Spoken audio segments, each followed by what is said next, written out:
Halo, jiwa yang lembut. Kamu telah masuk ke ruang sunyi, tempat di mana bisikan semesta ditangkap lewat gemerisik kartu taro dan keheningan yang berbicara. Hari ini aku mengajakmu untuk duduk sejenak, menarik napas dalam, dan membuka ruang hatimu. Karena pembacaan energi ini bukan sekadar ramalan, melainkan cermin untuk perjalanan batamu. Biarkan semua suara bising di luar mereda, dan izinkan energi tarot menyentuh sisi paling jujur dari dirimu saat ini. Tema kita kali ini sangat dekat dengan rasa yang mungkin sedang menggelayut di dadamu. Ada seseorang yang sedang berjuang untuk kembali ke hidup kamu. Ya, kartu-kartu ini berbicara tentang sosok yang meski ragu, namun masih menyimpan benang merah menuju dirimu. Tapi pertanyaannya, apakah energi ini benar-benar beresonansi dengan jalanmu sekarang? Jika dalam diam-diam kamu merasakan getar itu, maka tularkan hatimu, karena semesta akan mulai membuka satu persatu pesannya. Ambil napas panjang dan mari kita mulai. Kartu pertama, Seven of Pentacles. Kamu melihat ke arah hamparan tanah yang telah kamu rawat, namun di sela-sela jari tanganmu terasa ada setitik rasa lelah yang mengendap. Seven of Pentacles adalah kartu tentang masa jeda, evaluasi, dan menanti hasil dari usaha yang sudah kamu tanam. Dalam konteks hubungan yang lama, kartu ini membisikkan bahwa kamu sedang berdiri di persimpangan antara terus menunggu atau memulai sesuatu yang baru. Energi semesta di sekitarmu mulai berdenyut dengan peluang perubahan. Bukan yang instan, melainkan perubahan yang lahir dari kesadaran bahwa tidak semua benih harus terus kamu sirami, apalagi jika tanahnya sudah terlalu kering. Ada panggilan lembut untukmu agar berani melirik arah lain, di mana kebun baru mungkin sedang menanti sentuhan tanganmu yang lebih segar. Kartu ini juga menjadi cermin bahwa dirimu saat ini sebenarnya sedang jenuh dengan siklus yang itu-itu saja. Kamu merasakan dorongan untuk kembali, tetapi bukan berarti kembali ke pelukan yang sama, melainkan kembali ke dirimu sendiri. Semesta mengingatkanmu bahwa awal baru tidak selalu harus diawali oleh orang lain. Bisa jadi dimulai dari keputusanmu untuk berhenti menanti, lalu melangkah.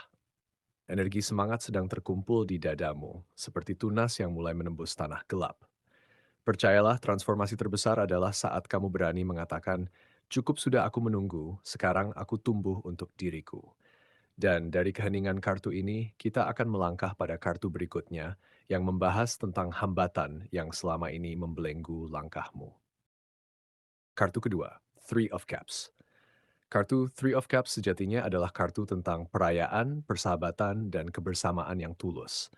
Namun ketika kartu ini muncul sebagai hambatan, ia membawa pesan bahwa ada energi yang keliru dalam caramu merayakan hubungan itu dulu. Mungkin terlalu banyak topeng, terlalu banyak tawa yang dipaksakan, atau terlalu banyak pihak yang ikut campur dalam dinamika kalian.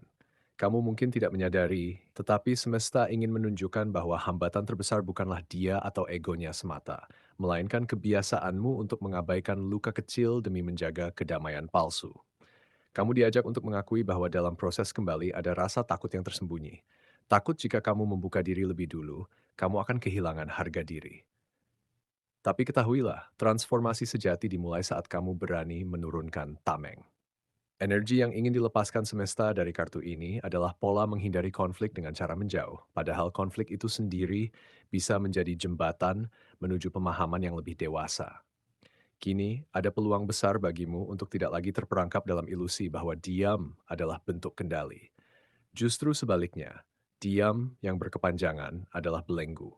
Semesta mendorongmu untuk mengubah cara pandang. Perjuangan untuk kembali tidak harus selalu tentang dia kembali kepadamu, tetapi tentang kamu kembali kepada keberanianmu untuk memulai babak baru.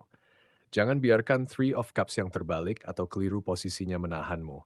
Kamu pantas merayakan dirimu sendiri, bahkan tanpa dirinya. Sekarang mari kita lihat apa yang kartu ketiga katakan tentang niat sebenarnya di balik semua ini. Kartu ketiga, Seven of Swords. Kartu Seven of Swords sering disalahartikan sebagai kartu pengkhianatan, tetapi jika kamu menyelam lebih dalam, ia sebenarnya berbicara tentang strategi, penyembunyian, dan mengambil jalan pintas yang tidak sepenuhnya jujur.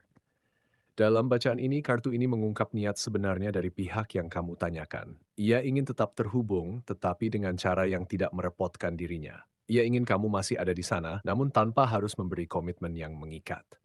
Energi ini terasa seperti angin dingin yang menusuk. Kamu merasakannya, tapi tidak bisa menangkapnya.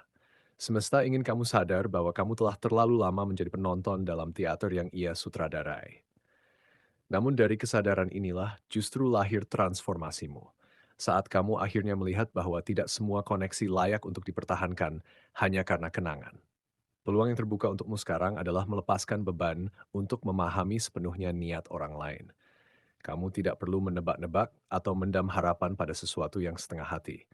Kartu ini membisikkan bahwa energimu terlalu berharga untuk disimpan dalam ruang tunggu yang tak berujung. Ada awal baru yang cemerlang di luar sana, yang menanti keberanianmu untuk berkata, "Aku memilih kejelasan bukan setengah-setengah." Biarkan Seven of Swords menjadi pengingat bahwa terkadang strategi terbaik adalah mundur dengan anggun, bukan terus bertahan dalam permainan yang tidak adil. Dan sekarang kartu keempat akan membawa kita lebih dalam pada kondisi emosional yang masih tersimpan.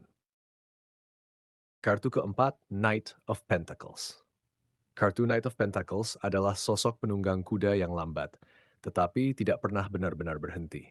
Dalam posisinya yang muncul di sini, kartu ini menggambarkan seseorang yang secara emosional masih terikat padamu. Ia memantau, ia mengingat, bahkan mungkin ia menyimpan fotomu di sudut pikirannya yang paling rahasia.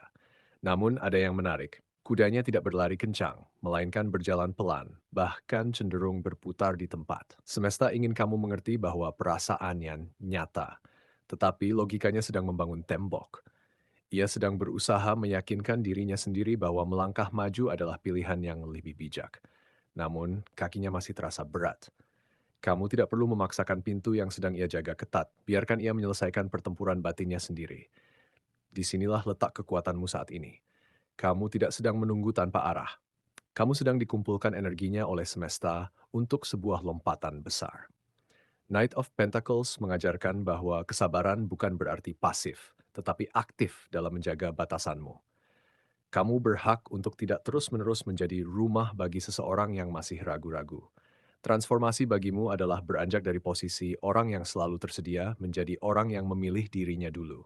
Ada peluang cerah untuk fokus pada stabilitas hidupmu sendiri.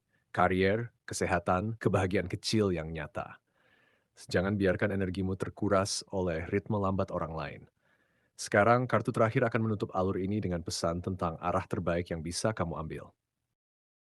Kartu kelima, King of Pentacles. Kartu King of Pentacles adalah kartu kedewasaan, stabilitas, dan penguasaan atas dunia materi. Namun dalam bacaan ini, ia hadir bukan sebagai sosok yang kuat, melainkan sebagai energi yang stagnan. Seperti raja yang duduk terlalu lama di singgasananya hingga lupa bagaimana rasanya berdiri dan melangkah. Ini adalah pesan paling jelas dari semesta untukmu. Perjuangan untuk kembali memang ada, tetapi ia bergerak seperti molase di musim dingin. Kamu tidak akan mendapatkan perubahan besar dari situasi ini, setidaknya untuk saat ini. Dan justru disitulah kabar baiknya. Kamu tidak perlu lagi membebani dirimu dengan harapan yang terus-menerus menipu. Ada pembebasan yang besar ketika kamu mengakui, baiklah, aku berhenti berharap pada ketidakpastian. Kini semesta membuka lebar-lebar pintu untuk awal barumu. King of Pentacles yang sesungguhnya adalah kamu, ketika kamu memutuskan untuk menjadi raja atas hidupmu sendiri. Ambil kembali kendali atas energimu. Fokuslah pada apa yang bisa kamu bangun sendiri. Rumah impian, hobi yang tertunda, pertemanan yang hangat, atau mungkin petualangan baru yang selama ini kamu tunda karena terlalu sibuk menunggu. Energi semangat dan pembaruan ada di tanganmu.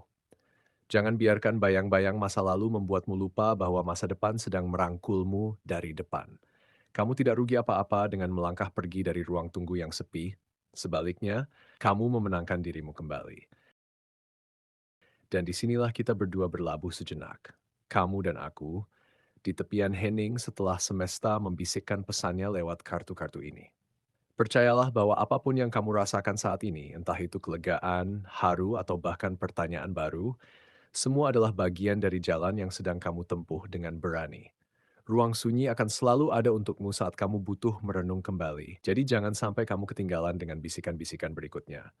Cukup tekan tombol like, berlangganan, dan nyalakan lonceng kecilnya dengan lembut, seperti kamu menjaga api lilin tetap menyala.